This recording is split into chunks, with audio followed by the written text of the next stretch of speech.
नमस्कार. वाचन संस्कृतीच्या या भागामध्ये आपल्या सगळ्यांचं स्वागत. या भागामध्ये थोडासा वेगळेपणा आणण्याचा माझा प्रयत्न आहे. काय वाचावं याला अनेक पर्याय जगामध्ये आहेत, आपल्या जवळ आहेत, आपल्या संग्रहीसुद्धा आहेत. सातारा येथील माझे प्राचार्य, माझे मार्गदर्शक, माझे गुरुवर्य आदरणीय यशवंत पाटणे सरांच्या ग्रंथसंपदेमधील हा एक छोटासा ग्रंथ मी आपल्यासमोर आज आणलेला आहे. या ग्रंथाचं नाव आहे देवदूतांच्या कथा. पण आधीच सांगू इच्छितो, याच्यामध्ये देवाबद्दल काही सांगितलेलं नाही, याच्यात धार्मिक चिंतन त्यांनी मांडलेलं नाही. देवदूत अनाहूतपणे आपल्या जीवनामध्ये अकल्पित एखादा संदेश येतो, एखादी छान घटना घडते आणि मग म्हणतो आपण देवासारखे धावून आलात. तो देवदूतच आहे.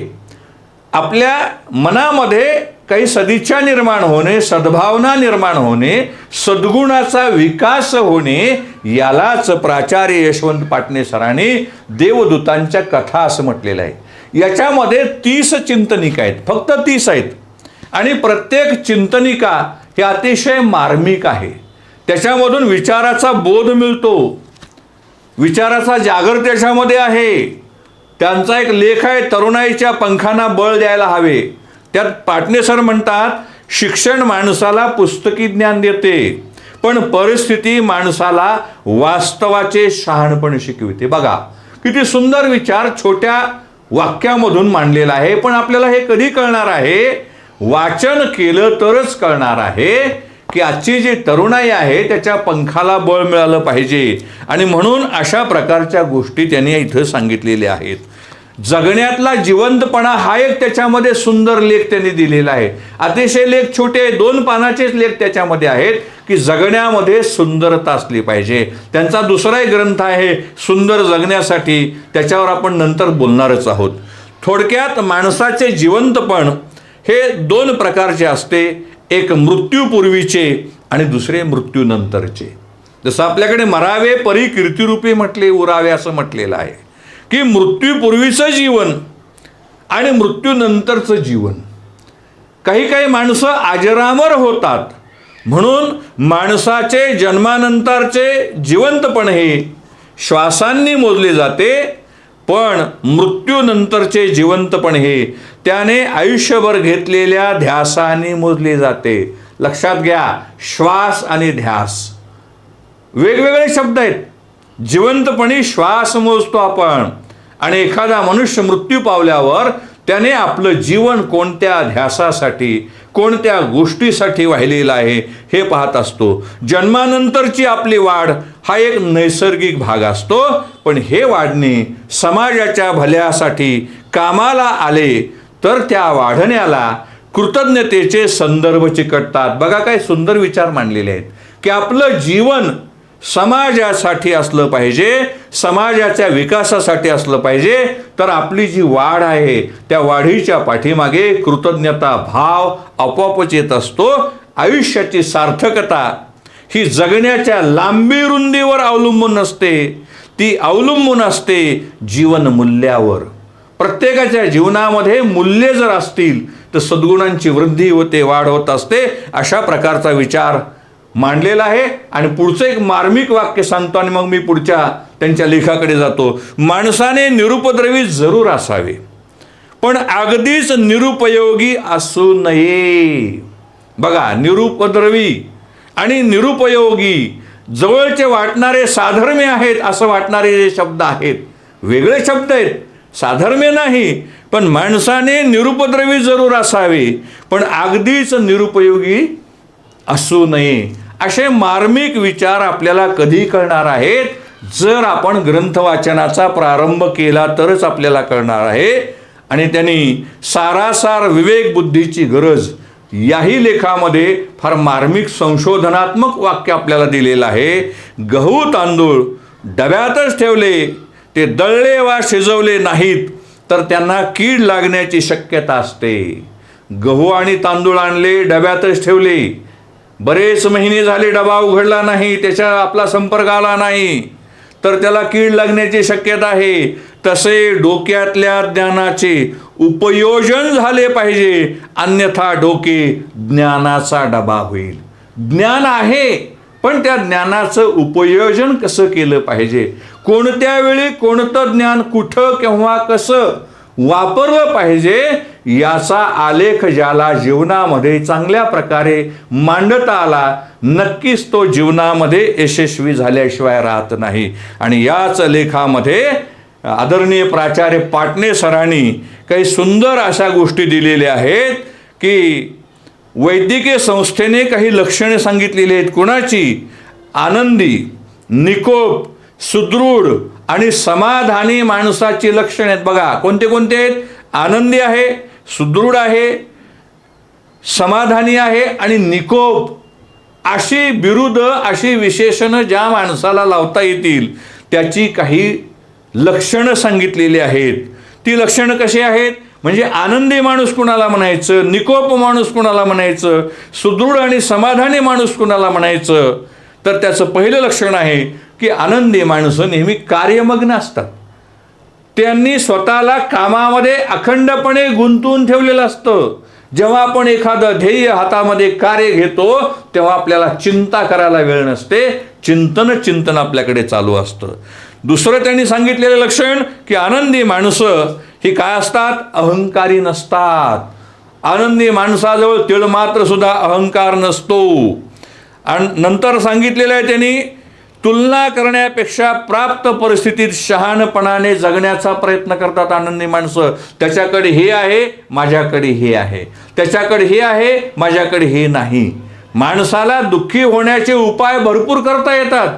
आपल्याकडे काय नाही याचा जर आपण पाढा वाचू लागलो तर आपल्या जवळ असलेल्या गोष्टींचा विसर पडतो आणि मग आपल्या जीवनामध्ये एक पोकळी निर्माण होते आणि मग आपण सुखी समाधानी असतो, तिथून आपण दुःखाकडे जाऊ लागतो.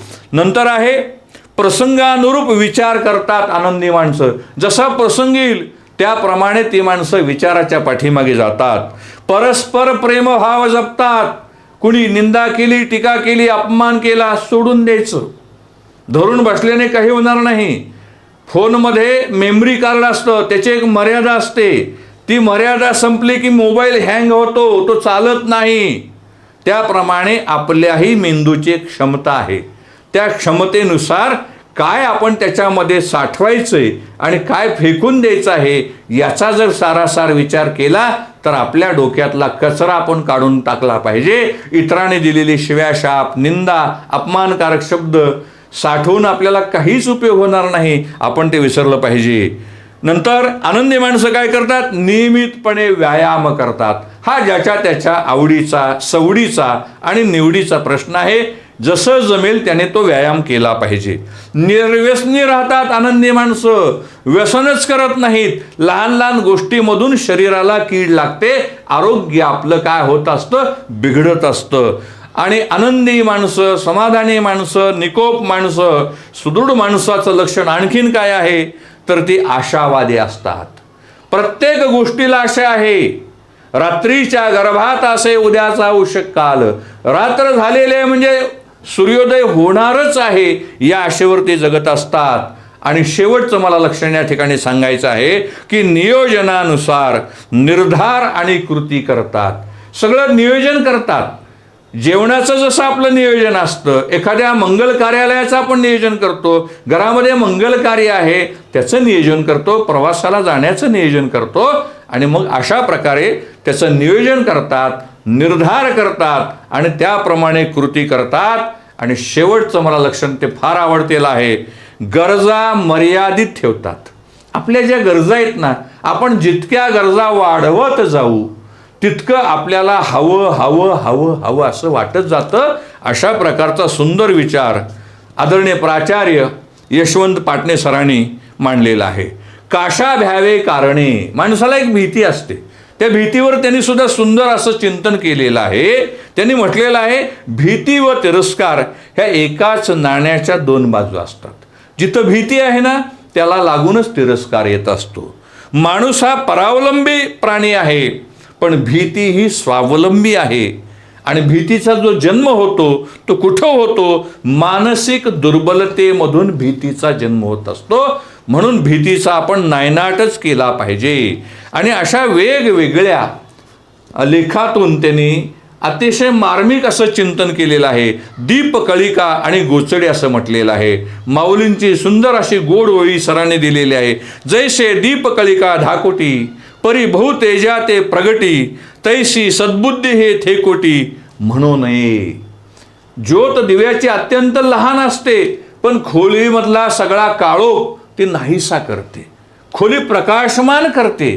त्या ज्योतीचा जेवढा आवाका आहे त्या आवाक्यामध्ये येणाऱ्या सगळ्या तिमिराचा ते नाश करत असते. म्हणून दिवा आणि प्रकाश, झाड आणि सावली, नदी आणि पाणी यांचे नाते जसे स्वाभाविक असते तसे सद्बुद्धी आणि परोपकाराचे असते. ज्या ठिकाणी सद्बुद्धी आहे ना त्या ठिकाणी परोपकाराची वृत्ती आपोआपच तयार होते. ज्या ठिकाणी परोपकाराची भावना आहे तिथं आपल्याला आपोआप सद्बुद्धीचा जन्म झालेला दिसेल. अशा प्रकारचं चिंतन त्यांनी केलेलं आहे. पुढच्या एक आपल्याला लेखामध्ये जायचं आहे. त्याच्या लेखाचं नाव आहे उंच भरारी घेण्यासाठी. अतिशय सुंदर लेखन त्यांनी केलेलं आहे. काही वेळा परिस्थितीच माणसाला प्रेरणा देत असते. परिस्थिती माणसाला प्रेरणा देत असते. एक राजा होता, तो नेहमी वनामध्ये जायचा आणि मग त्याने पाहिलं की एक असं मोठं खोड आहे आणि त्या खोडावर गरुड नावाचा पक्षी त्या ठिकाणी बसत आहे. आणि एक गरुड पक्षी त्याच फांदीवर बसतो आणि दुसरा गरुड पक्षी आकाशात उंच भरारी घेतो. पण राजाला हे कोडं सुटलंच नाही की नेमकं असं काय होत असावं. त्याला वाटलं त्या गरुडाला जखम झालेली असेल, पाय त्याचा कुठेतरी दुखत असेल म्हणून तो झेप घेत नसेल, पंखामध्ये त्याच्या बळ नसेल. आणि मग त्याने प्रधानजीला सांगितलं, संशोधन केलं, पण काही इलाज झाला नाही. त्या ठिकाणी एक शेतकरी आला आणि त्याला राजेसाहेबांची व्यथा कळली आणि सांगितलं, असं असं मला त्या दुसऱ्या गरुड पक्षाचं खूप वाईट वाटतंय म्हटले. काय केलं पाहिजे म्हणले आपण त्यांच्यासाठी. आणि मग त्या शेतकऱ्याने काहीच केलं नाही. हा गरुड जेव्हा ढोलीमध्ये गेला तेव्हा काय झालं, त्या ठिकाणची जी फांदी होती ती फांदी त्याने कापून काढली. आणि जेव्हा दुसऱ्या दिवशी सकाळी राजेसाहेब फिरायला आले तेव्हा त्यांच्या लक्षात आलं की पहिला गरुड पक्षी जो आकाशात जात होता, तो आकाशात जाणारा जो पक्षी होता तो पक्षी उडून गेला. आणि दुसरा जो न उडणारा पक्षी होता त्याने बाहेर पाहिलं की आता आपली दैनंदिन बसण्याची जागा संपलेली आहे, आता आपल्याला भरारी घेण्याशिवाय पर्यायच नाही. आणि मग त्या फांदीवर न बसता त्याने सुद्धा भरारी घेतली. आणि इथं पाटणे सरांनी मार्मिक असं चिंतन केलेलं आहे, उंच भरारी घेण्यासाठी माणसाने स्वतःहून उदासीनतेची फांदी छाटली पाहिजे. ती जी फांदी होती ही उदासीनपणाची होती. मी उडू शकत नाही, मी भरारी घेऊ शकत नाही, ही न्यूनगंडाची उदासीपणाची फांदी छाटलेली आहे. असा सुंदर लेख त्याच्यामध्ये आलेला आहे. आणि वेगवेगळ्या या लेखामधून मग त्यांनी काय केलेलं आहे, आपल्या समोर हा ग्रंथ सज्ज केलेला आहे. आणि या ग्रंथाचे लेखक प्राचार्य यशवंत पाटणे सर आहेत. याचे जे प्रकाशक आहेत शब्द प्रकाशक प्रकाशन सातारा हे आहे. आणि अशा प्रकारच्या या प्रकाशनामधून आपल्या लक्षात येईल की आपण अशा सुंदर सुंदर ग्रंथांचा इथून पुढे परिचय करून घेणार आहोत. आणि या ग्रंथाचं मूल्यही तसं काही फार नाही, अतिशय कमी अशा मूल्यामध्ये आहे. आणि म्हणून या देवदूतांच्या कथा आहेत, या कथा आपण वाचल्या पाहिजेत. याच कथा वाचाव्यात असा माझा आग्रह नाही, पण आपल्याला शक्य झालं तर हा ग्रंथ आपण मिळवावा, संग्रही ठेवावा, की जेणेकरून मला ज्या ज्या वेळेस उदासीनता वाटते, निराश झाल्यासारखं वाटतं, मी पाटणे सरांचा हा ग्रंथ काढतो आणि भाषणाला जाण्यापूर्वी, विद्यार्थ्यासमोर उभा राहण्याच्या पूर्वी, सभेला जाण्यापूर्वी यातले सुविचार मी घेत असतो. आणि त्या सुविचारामधूनच आपल्यासमोर हा संदेश देण्याचा प्रयत्न आहे. आपल्याला हा व्हिडिओ कसा वाटला निश्चितपणे मला कळवा. लाईक करा, शेअर करा, कॉमेंट करा. धन्यवाद.